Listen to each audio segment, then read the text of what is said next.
What's going on, YouTube? My name is Leith Sinclair. I I thought I would try and make a YouTube channel dedicated to sports. I know sports is a big deal here in the U.S. and for me, it's been a passion of mine for the last 10+ years. I don't know how long it's been. Particularly, I would say football and basketball have been a passion of mine, and I want to say I'm missing it. I'm missing it a lot. I'm missing it with the coronavirus happening. It's affected a lot of people, and I wanted to talk about how it's affected the sports world and fans of sports like myself. And it's been a really tough year for sports fans. I mean, I know there's been a lot of political stuff and whatnot and frustrations there, but I want to talk about sports, and um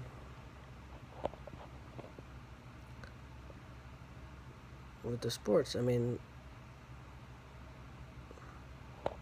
like with basketball, this has got to be one of the worst years of all the years that I've watched basketball. This has been one of the worst, and I hate to start to be so negative on my first attempt to make a sports video, but with no sports going on, I wasn't sure what else to talk about. So, but yeah, I mean, with basketball, I mean, we were about to have March Madness, where initially they were not going to allow fans at the games, and then they just canceled it altogether. And then the NBA season was about to start playoffs, and they suspended it for the time being. And I think I read something that maybe they're going to start the playoffs back up in July, maybe? There's something going on where they're also trying to do like a 22-player team format in Orlando. I'd have to read more about that, but it's like, and then on top of that, I think this is probably a sensitive subject for anybody who is a fan of sports and pays attention to sports. It's probably a sensitive subject, and it was a while back, a few months ago, but being born in 1997, that is a year after Kobe Bryant was drafted into the NBA, and and I consider him to be the greatest player of my generation. And it sucked that, I mean, to see that he and his 13-year-old daughter, along with 9 other people, just like that, who are no longer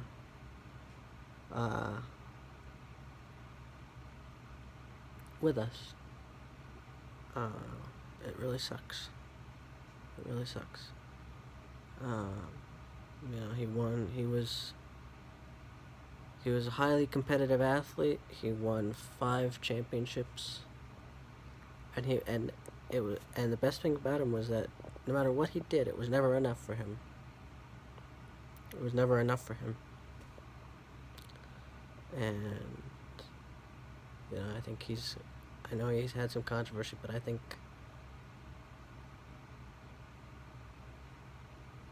that he was an amazing guy, amazing father, husband, and just an amazing athlete, and very inspirational.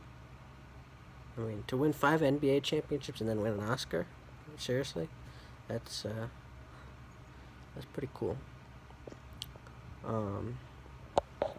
Here's my cat. I thought I'd introduce you to my cat here. He won't. He's trying to ignore the camera. He's trying to. He's blatantly trying to ignore me because he knows I'm trying to put him on camera. But that's my cat Wentz. Speaking of sports, yes, and yes, if you're wondering where the name Wentz came from, yes, it did come from Carson Wentz, who is quarterback for the Philadelphia Eagles in the NFL. And which brings me back to the Kobe, what I was saying about Kobe. He related to me in the fact that we were both passionate Philly guys. We love Philly sports. We love Philly sports teams. So it was cool, and his reaction to the Eagles winning the Super Bowl was priceless. It was really cool. It was really cool to see. But yeah, I mean, and then yeah, it's just, and I'm just concerned about what. It's just been tough. It's been tough for a lot of people.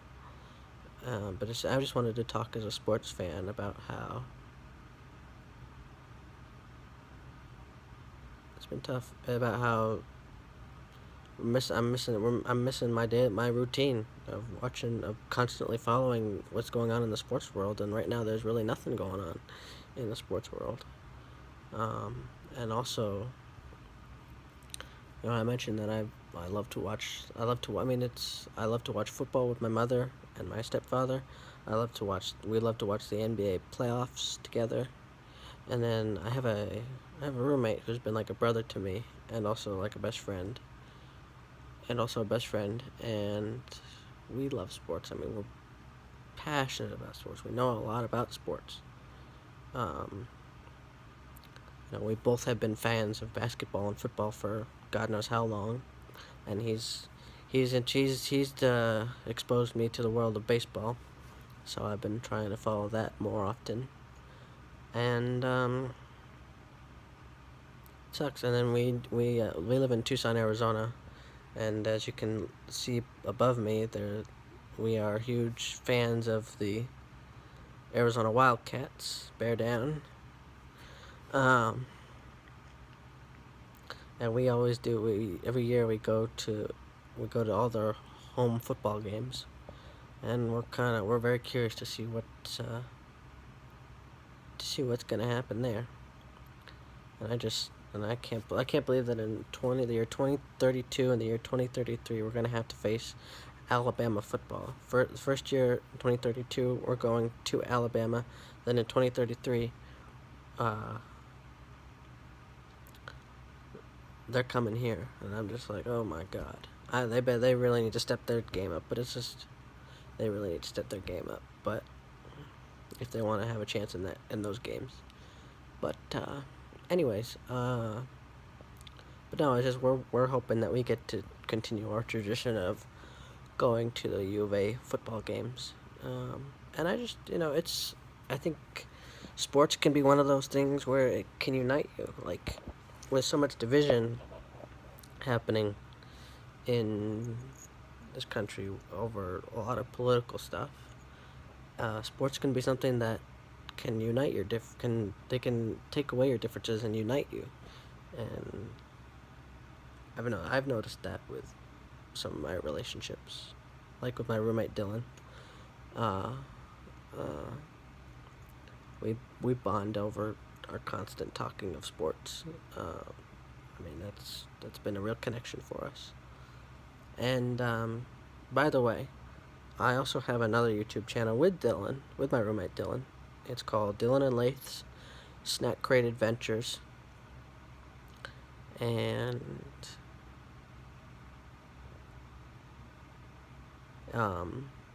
where we talk about we've started a subscription to every month where we get a snack from a different country and we try it out, and we just got our first package of snacks. I won't tell you the country, I won't spoil it, but please, if you could subscribe to it. It is called Dylan and Leith's Snack Crate Adventures. Please subscribe and like it. It's kind of a long video, but we hope that you'll enjoy it. Also, if you could please subscribe to this sports channel, it would mean a lot to me. And again, and then I'm kind of curious. I want you to leave some comments for me, please, if you could. Tell me what sports you like. What were your teams? What do you think about the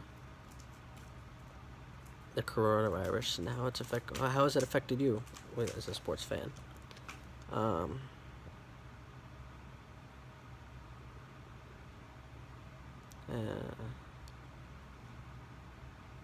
My personal belief is that if it's too dangerous for fans, if you think it's too dangerous for fans to show up at the stadium and fully pack the stadiums, because I mean, with NFL teams and with NBA teams, they pack the stadium, they pack the arena. So if it's too dangerous for them, it's probably gonna be too dangerous for the players, right? That's my view. So just tell me what you think. Tell me your favorite teams. I'm very curious to see who people like, who people root for, who people cheer for. Again, my teams are Philadelphia Eagles, Arizona Cardinals, and the Arizona Wildcats, because I live in Arizona, and the reason I love the Philadelphia Eagles is I'm a Pennsylvania guy as well, and they drew my attention the first time I started watching football. So, again, thank you. I hope you guys will subscribe. And I hope you guys enjoyed my first video. Thank you.